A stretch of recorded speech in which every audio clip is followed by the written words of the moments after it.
Now, how did the molecules of life arise? And we go a little something like this. Hit it.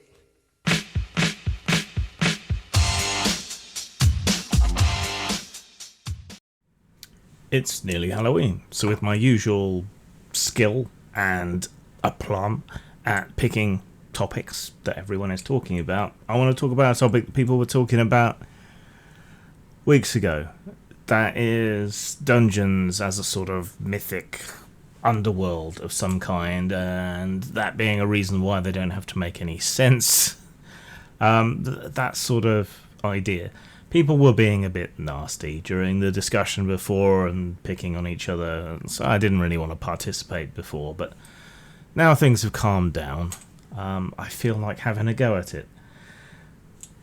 I think it's necessary to differentiate between the idea of the dungeon and the mythic underworld.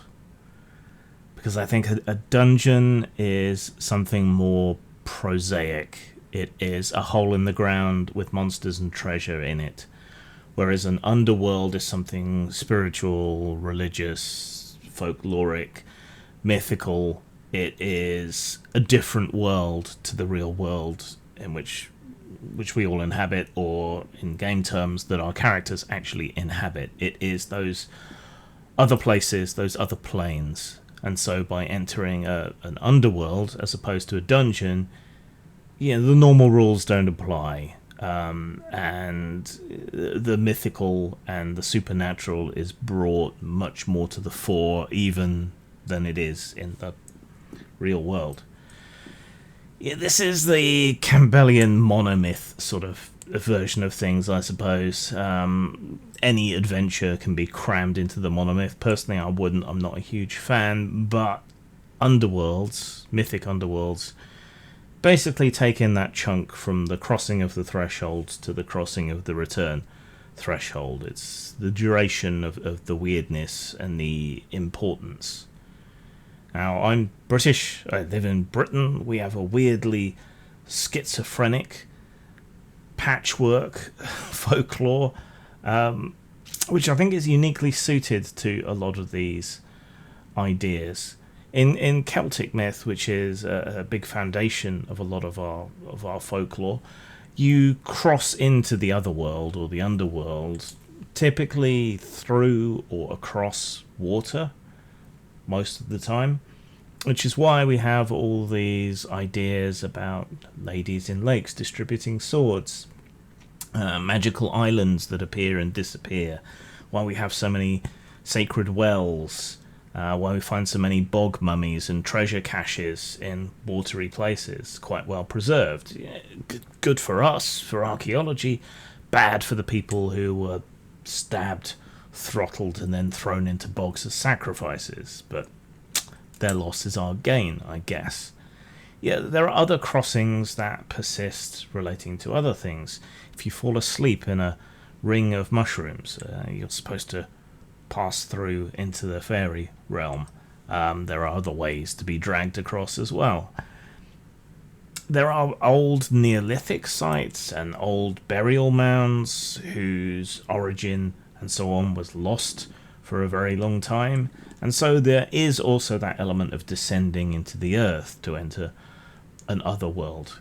King Arthur is supposed to be buried somewhere waiting to return when England is at its time of greatest need, and his father Uther Pendragon was carried off to another island, according to some myths, a fairy isle or an otherworld.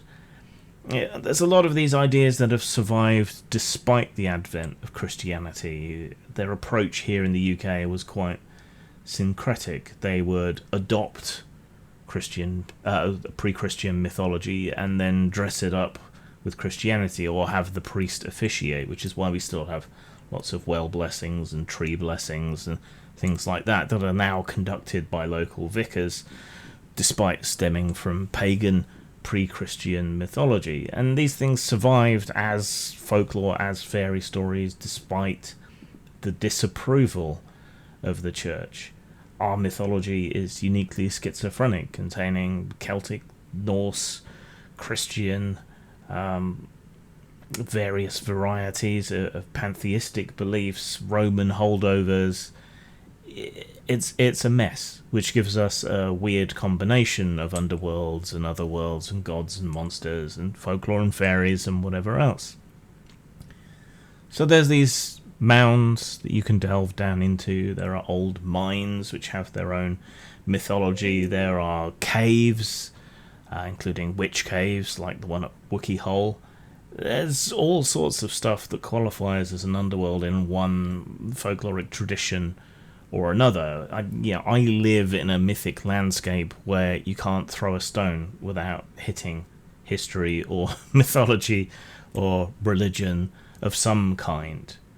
And it doesn't just have to be these underworlds or these fairy realms. Britain used to be mostly forest up until humans cut most of it down. And the forest is a form of an otherworld, which is part of the appeal of Robin Hood, who took to Sherwood Forest, famously, mythologically, to hide, and had quite a pagan TV series in Robin of Sherwood, which delved into this sort of thing. So there is an otherworld in the forest or elsewhere in the deeps of the jungle as well. So again, I think we need to differentiate between the prosaic dungeon, the hole in the ground with the monsters and the treasure, and the mythic underworld. Now, D&D contains a lot of nonsense dungeons which are prosaic but which make no sense. Puzzles and traps that don't hold together, things that are just cool ideas thrown together room to room. That has the character perhaps more of a mythic underworld, but doesn't have the underpinning, the unifying thread that brings it all together.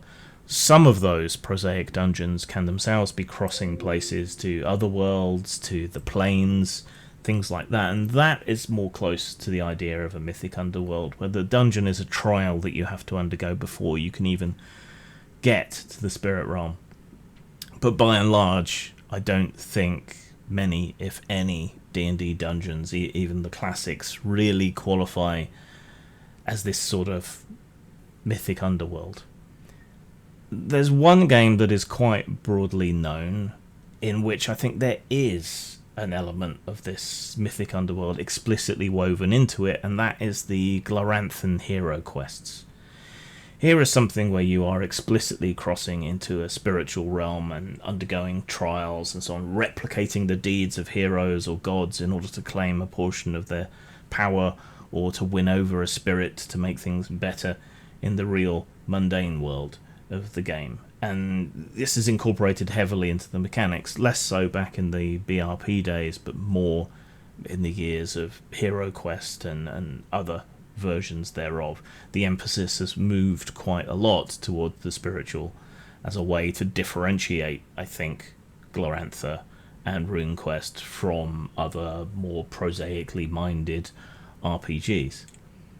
There is a bridge between Hole in the Ground with monsters in it and Mythical Spirit Quest, I think, and that is, to me at least, best exemplified in the RPG Dragon Warriors, which is often a touchstone for me. Dragon Warriors kind of bridges the two, as you would expect from a British-originated RPG. It deeply roots many of its written-up quests and so on in the original paperbacks in that self-same schizophrenic British mythology and lore that I have talked about. In one of them, for example, you travel to Hobbs Dell, which has been concerning people in a nearby village. Hob being a word that is used to obliquely refer to the devil in a lot of places in Britain. So these villagers, with their quasi-Christian religion, it is a fantasy world after all, are layering their beliefs on what's out there. And when you do travel out there, you do find that the kind of barrier between realms has broken down a little bit. And again, you find an iron fence that has been built around this burial mound of sorts to maintain, presumably, fairies and ghosts and the other world, and various religious things have been enacted to control what's going on then in there, the devil, presumably. But it turns out to be essentially a wight. It's an old burial mound. People have forgotten the old ways, the old religions, and it is haunted by an ancient dead king who you then have to confront. Now that is pretty close to a mythic underworld, and there is this bleed across into the area around it with ghosts and elves and other weirdness going on in the area surrounding the mound. So that is somewhere between the two. It is a real physical place, but it is one rooted in those older ancient ideas, the lands of the dead, the veneration you pay, the tombs and so on. And that tomb is a form of crossing point. So when you cross the fence, you are essentially entering into an underworld. And Dragon Warriors calls its dungeons underworlds, which kind of sets you on the right path to do that sort of thing. So here's my contribution to the discussion then. I do think you need to really strongly differentiate between the hole in the ground with monsters and gold in it, and a more spiritual, mythical interpretation, which is something entirely different. And the nonsense dungeon isn't really either of those things. It's just an excuse to throw challenges and puzzles and nonsense at your players. Zang. Compromises that please no one. A hallmark of this channel. "Rrrr," said the grinder as it chewed its way through Alice, from the crown of her head all the way down to her toes. It ate the lot of her, unfussy, snout to tail, and cleared its plate. It gnashed its way through her dress, her pinafore, her shoes, and her unmentionables. It chewed her hair, devoured her scalp, gobbled up her arms, wolfed down her legs, gorged itself on her torso, noshed on her skin, and gulped her down without so much as a burp to show for it.